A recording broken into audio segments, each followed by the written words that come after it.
Yep, definitely important points there. So if I was going to do this, would I jump in and start with my production system, or would it be worth going and doing it in a dev or test environment? I would definitely go do it in your dev and test environment first. Make sure you're comfortable with it before you do it to prod. And Microsoft has some pretty good documentation out there, but that's where I kind of want to plug our services. We've done this to almost every customer that we work with. We either help them maintain their TDE or we help them set up TDE. So we've got a set of scripts where we can go do this very quickly. We've done it so many times that we've got everything where you just have to plug in the names and the values and the passwords, and this, we can help you set that up very quickly and remove that stress of having to figure it out yourself. And we can also give you that peace of mind that it's been done correctly. Because if it's your first time ever doing it, I know I didn't really believe it the first time I ever did it to know that it was really, really working correctly. But we know how to check it and we know how to monitor it, which kind of leads us into that whole managing and monitoring going forward on a day-to-day basis. Let's say we turn this on and then 2 weeks from now or 2 months from now, is there anything different that we need to deal with, that we need to check in or follow up with on this? One of the things that we like to do and we do in our monitoring is we monitor when that certificate was last backed up.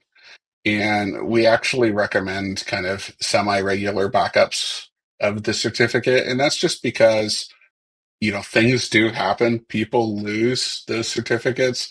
People lose those passwords that they use to back up their certificate with.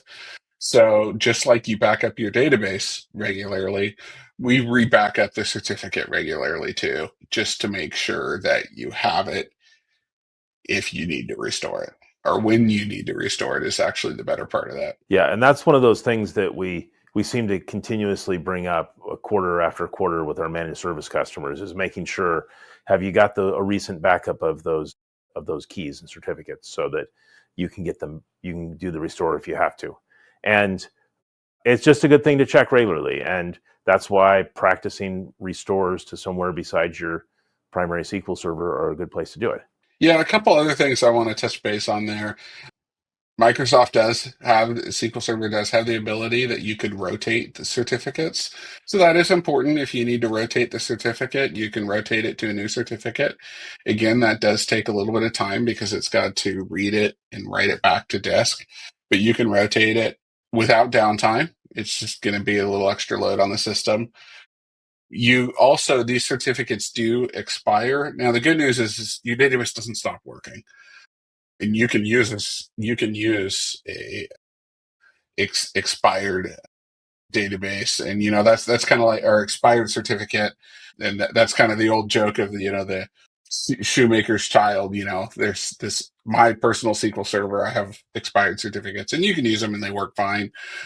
But you also have the ability to rotate those out and keep one that's not expired, especially if your security policy dictates that you rotate certificates. And there are some people that we work with that they do have policies that those certificates are rotated at a regular basis. Thanks for watching. I'm Steve, and I hope you've enjoyed this video. If you like it, please click the thumbs up icon. And if you want to subscribe, click subscribe to our channel and click the bell icon to get notified when we have new videos. All right, have a great day.